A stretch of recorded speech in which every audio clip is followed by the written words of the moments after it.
Bonsoir, soyez bienvenus. On peut tous dire dans un instant, on va débattre évidemment de ce fiasco sécuritaire auquel répond ce soir Gérald Darmanin et renvoie la balle du côté des Anglais, pour ainsi dire. On va en débattre évidemment avec nos invités. Ce sera juste après le rappel des principaux types de Mathieu Devers. Bonsoir Denis Jacob, vous êtes secrétaire général d'Alternative Police. Bonsoir Philippe Dallier, vous êtes président du groupe LR d'hiver droite au conseil départemental de Seine-Saint-Denis et membre honoraire du Sénat. Et évidemment, vous connaissez très bien la Seine-Saint-Denis et la situation autour du Stade de France. Marc Libra, consultant foot CNews, bonsoir. Et Armel Montbouli, vous êtes président de l'association Vox Populi. On rappelle qu'il y a eu bousculade, vol, tentative d'intrusion, utilisation de gaz lacrymogène, y compris contre des enfants.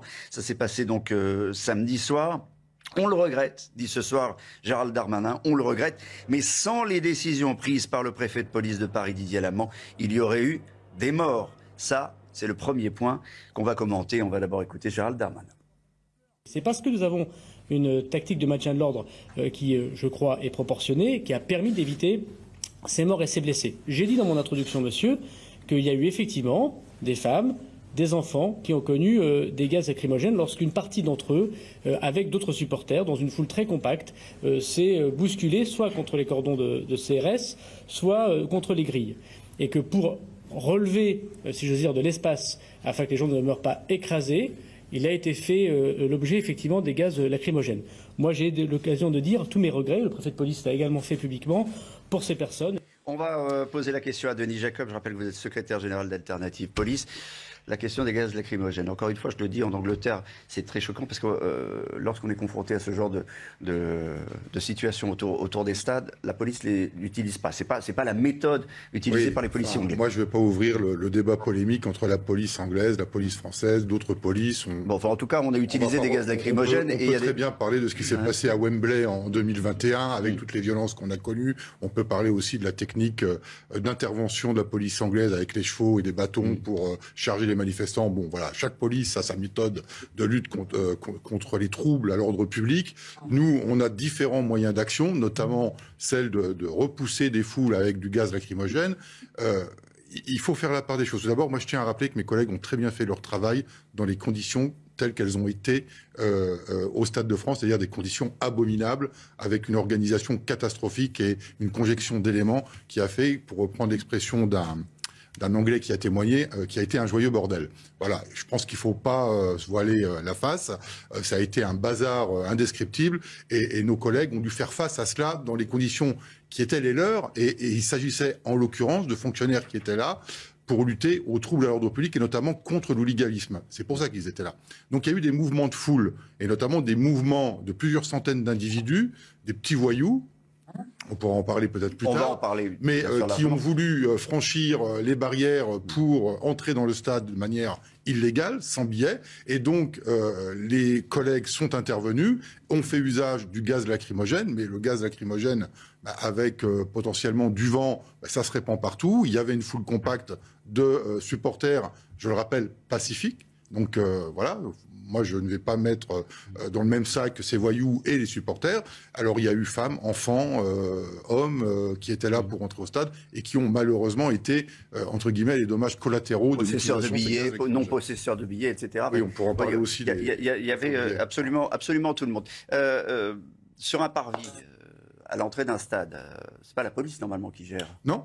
Les stadiers. Mais ça démontre une nouvelle fois qu'il y a eu un vrai problème d'organisation, un problème avec les stadiers. On peut parler aussi de la problématique de transport avec la grève RATP qui a fait qu'on s'est retrouvé avec tous les supporters au même endroit et donc ça a été très compliqué à gérer. Les stadiers ont été débordés et donc on peut s'interroger. Moi, je nie pas qu'il peut y avoir des problématiques d'organisation policière parce que cet événement, il est organisé en amont avec les organisateurs du Stade de France et les autorités de la préfecture de police. Je pense que les organisateurs n'ont pas jugé opportun de gonfler le nombre de stadiers, d'agents de sécurité pour garantir un bon fonctionnement, une bonne sécurité des supporters. 1600 stadiers étaient là, alors que d'habitude il y en a 1300. C'est ce qu'a dit Gérald Darmanin. Donc on avait quand même anticipé. Bon. Il y a un problème de police sur le terrain. Ça, c'est la première question. Est-ce qu'il y avait un problème de police sur le terrain? Le problème, quand il y a ce genre d'événement où ça tourne mal, c'est toujours la faute de la police. Alors moi, je relativise. Le débat, c'est l'organisation. C'est pas de fuir nos responsabilités, mais c'est l'organisation de cet événement dans sa globalité, dont la police. Et ce qui a manqué, et on peut pas dire que le ministre ne l'a pas au moins reconnu aujourd'hui, c'est qu'on a manqué d'unité de lutte contre la délinquance parallèlement aux effectifs qui étaient là pour assurer le maintien de l'ordre et lutter contre des problèmes d'hooliganisme. Voilà, donc il n'y avait pas d'unité anticriminalité, ou peu, en tous les cas sur le terrain, pour procéder aux interpellations, même s'il y en a eu quelques dizaines, mais pour procéder à des interpellations massives de ces gens qui essayaient de s'infiltrer illégalement dans le stade. Alors il faut certainement repenser le dispositif. Alors, je quand même que l'Euro 2016, c'est quand même globalement bien passé. Je précise une chose.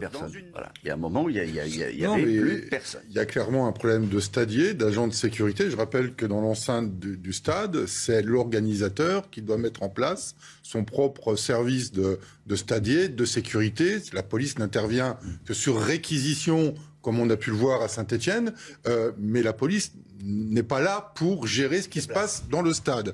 Et là, on voit clairement qu'il y a un problème d'effectifs dans l'organisation. Et quand j'entends l'UEFA rejeter la responsabilité aux autorités préfectorales, je pense qu'elle a aussi sa part de responsabilité dans ce problème que l'on a. L'UEFA, évidemment, demande une enquête indépendante. Elle s'impose. Mais encore une fois, il n'y a pas eu de problème de police, selon vous. C'est pas un problème d'effectif. D'organisation, c'est évident. C'est pas un problème de police en tant que tel, c'est un problème d'organisation. Et à partir du moment où je crois que tout le monde est d'accord là-dessus. Et pour reprendre ce que disait Monsieur, pas sûr que le ministre de l'Intérieur soit tout à fait d'accord. On a été confronté quand même à quelque chose qui est assez nouveau, puisqu'on parlait du Parc des Princes où il n'y a pas ce genre de difficultés. On a quand même été confronté cette fois à un très gros problème de délinquance avec deux types de délinquance. Ça, c'est établi. Donc des jeunes délinquants. On ne sait pas d'où ils viennent. Certains disent qu'ils viennent de la Seine-Saint-Denis. Bon, ça, l'enquête déterminera le nombre de jeunes qui ont été interpellés s'ils viennent de la Seine-Saint-Denis. Mais on a eu aussi affaire à des délinquants pour vol à l'arraché, vol avec violence, qui ont été établis comme étant notamment des migrants, donc des clandestins. Ça, vous avez des informations là-dessus? Parce qu'on n'arrive pas à savoir les chiffres réels, si effectivement il y a des migrants, il n'y a pas de migrants, il y a des étrangers, pas des étrangers. Nous, on n'a pas ce soir. J'ai pas de chiffres, j'ai des informations qui me sont remontées en interne. J'ai pas les chiffres de savoir, il y avait X migrants, X jeunes délinquants, X supporters anglais qui ont été interpellés, placés en garde à vue. Moi, j'ai pas ces chiffres-là, puis je pense que ça appartient surtout au préfet de police et au ministre de l'Intérieur. Sur les 300-400 voyous, on y reviendra tout à l'heure. Moi, j'aimerais qu'on continue quand même sur les raisons, puisque c'est multifactoriel, vous l'avez évoqué tout à l'heure, il y a beaucoup de facteurs. Alors, ce soir, Gérald Darmanin met en cause les Anglais. Voilà. Il y a une fraude de faux billets d'ampleur. Ça, c'est l'argument massif et massu du ministre de l'Intérieur que l'on va écouter. Non, mais la police, elle n'est pas aux portes du stade. Elle est en amont pour canaliser, généralement, éviter les débordements et contribuer à canaliser la foule. Est-ce que ça se passe bien? Mais vous avez vu comment c'était organisé à la sortie du RER? Ah bah, j'ai vu les images. Il n'y avait même pas de panneau d'indication très lisible pour les supporters, pour les orienter vers les bonnes entrées. Donc ça a été catastrophique. Mais je ne dis pas le contraire. J'ai bien conscience que globalement l'organisation était absolument défaillante. On est tous ensemble sur le plateau et depuis le début de cette émission, on focalise sur le seul prisme policier. Non, pas vraiment. Un peu quand même. À chaque fois on parle des faux billets, on en vient à parler de la police.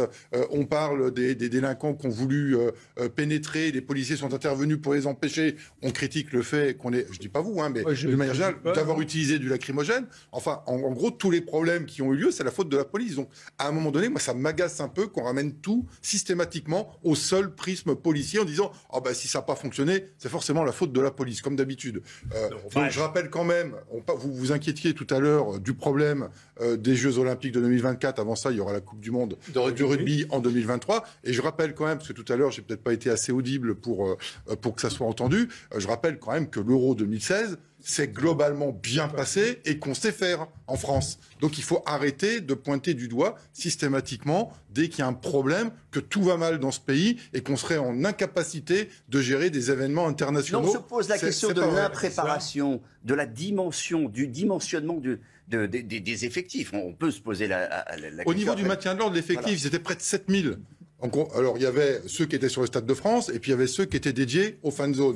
Ce qui a manqué, et ça je ne le nie pas, ce qui a manqué, c'est des unités d'un deuxième niveau pour s'occuper du traitement spécifique de la délinquance. Avoir des fonctionnaires dédiés pour intervenir. Ceux qui sont intervenus sur les délinquants n'étaient pas dédiés à la base à cette mission. Ils ont reçu l'ordre d'intervenir pour empêcher ces délinquants de franchir les barrières. Donc forcément, ils ont obéi et sont intervenus. Mais ils n'étaient pas là pour ça. On va ouvrir ce chapitre-là dans un instant. Vous entendrez aussi le témoignage de ces supporters anglais qui étaient absolument dégoûtés lorsqu'ils ont quitté Paris, Saint-Denis, la gare du Nord, en disant on ne reviendra plus jamais. On en a fait des matchs, mais alors là, c'était le plus abominable. On ne reviendra pas, on a été dépouillés. On en reparlera juste après le journal de Mathieu Devez.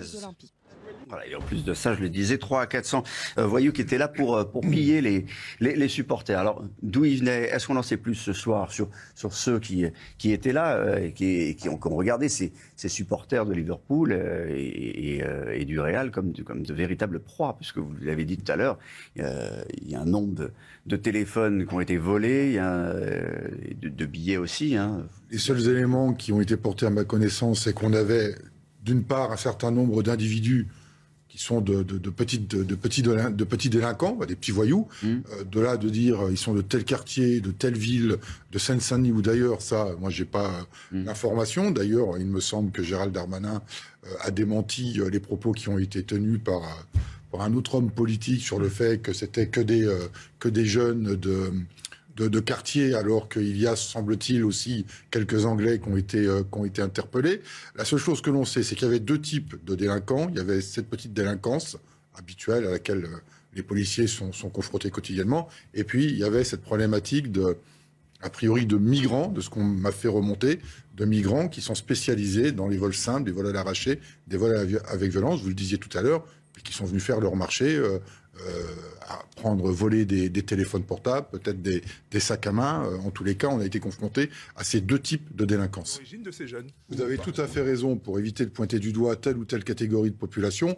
À l'inverse, moi je rejoins effectivement M. Dallier, on a un véritable problème de réponse pénale depuis un certain nombre d'années. On laisse ce sentiment d'impunité où de toute façon on peut faire ce qu'on veut, puisque derrière il ne se passera rien, on aura quelques mois de sursis, on sera condamné à des tiges, enfin bref, pas vraiment de réponse ferme. Alors moi je ne suis pas pour le tout incarcéral, que les choses soient claires, mais je pense qu'entre rien et l'extrême emprisonnement, on peut trouver un juste milieu pour avoir des peines fermes, pour éviter que ces jeunes, ou moins jeunes d'ailleurs, parce qu'on dit les jeunes... Ça veut tout dire et rien dire, mais que ces délinquants, parce qu'il n'y a pas d'âge pour être délinquant, que ces délinquants soient fermement réprimés de telle manière à ce qu'il y ait, on le disait tout à l'heure, cette peur du gendarme, cette peur du policier, quand on sait qu'on est interpellé et qu'on va être déféré devant la justice, que derrière la justice va appliquer fermement les peines pour qu'on évite d'avoir ce genre de comportement. Alors. On va écouter à présent le maire de Saint-Denis. Alors lui, il dit il y avait assez de policiers pour le dispositif général. En revanche, il n'y avait pas assez pour regarder les voyous, en particulier ceux qui sont en civil. Bon, on va écouter le maire de Saint-Denis. Je pense qu'aujourd'hui, cet événement, il est atypique. La finale de l'UEFA, par tout ce que ça a généré en termes d'attente, on le sentait tous, voilà, et y compris en termes de prix des billets et tout, et donc il a créé un point d'attraction et d'intérêt qui a manifestement attiré un flot de délinquants de toute l'île de France. Où effectivement, moi je pense qu'on n'avait pas assez ce soir-là de forces de policiers en civil, au-delà des forces d'unité mobile. Quand vous avez des forces mobiles qui sont là pour faire du maintien de l'ordre, c'est pas la même chose que quand vous avez la brigade anticriminalité qui est là pour appréhender des délinquants. Et c'est pas les mêmes. D'ailleurs, ceux qui sont là en tant que force police, ils n'ont pas le droit d'aller interpeller des délinquants pour les phénomènes qu'on constate. Voilà, ils n'ont pas le droit, Denis Jacob. C'est pas qu'ils n'ont pas le droit, c'est qu'ils sont là pour faire du maintien de l'ordre. Ils sont formés pour du maintien de l'ordre, ils sont là pour assurer la sécurité des supporters. ils ont reçu l'ordre quand même d'intervenir, parce qu'on va pas laisser faire quand même. On est à la barbe des policiers à 20 mètres, on a des voyous qui volent les gens, qui agressent les gens, on va pas laisser faire. Mais ils n'étaient pas là pour ça. C'est ce que je disais tout à l'heure. Il y a eu une carence. Je le nie. Je suis pas le seul à le dire en plus. Je crois que tous mes collègues syndicalistes le disent de la même manière. On est tous sur la même longueur d'onde, si je puis dire. Il y a eu une défaillance en matière d'unité, d'anticriminalité pour prévenir tout acte de délinquance. Et pourquoi ça n'a pas été prévu ? Parce qu'on n'a jamais été habitué à ce type de comportement à l'occasion d'un événement comme celui-là. C'est un peu le même débat que quand on a connu les premières manifestations violentes lors de la loi travail, El Khomri, où on a été confronté à une nouvelle forme de violence pour laquelle les CRS n'étaient pas du tout préparés ni formés, c'est-à-dire du maintien de l'ordre de contact, puisque historiquement en France, le maintien de l'ordre, il se fait plutôt à distance et on intervient vraiment en cas de besoin. Donc c'est le même débat. Aujourd'hui, on a été confronté à une situation à laquelle on n'a été jamais habitué, c'est-à-dire des supporters pacifiques. Moi, je ne parle pas d'hooligans, j'en ai pas vu. Voilà, je le dis clairement. Par contre, qu'il y ait des ultras ou autres, ça, bien évidemment, on sait qu'il y en a toujours de présents. Et c'est pour ça qu'on avait ce dispositif de maintien de l'ordre. Mais on n'a pas anticipé ce type d'événement où il y avait 300, 400 délinquants. Moi, je ne vais pas critiquer la Seine-Saint-Denis. J'ai vécu à la cité d'Orgemont, d'Épinay-sur-Seine, pendant près de 7 ans.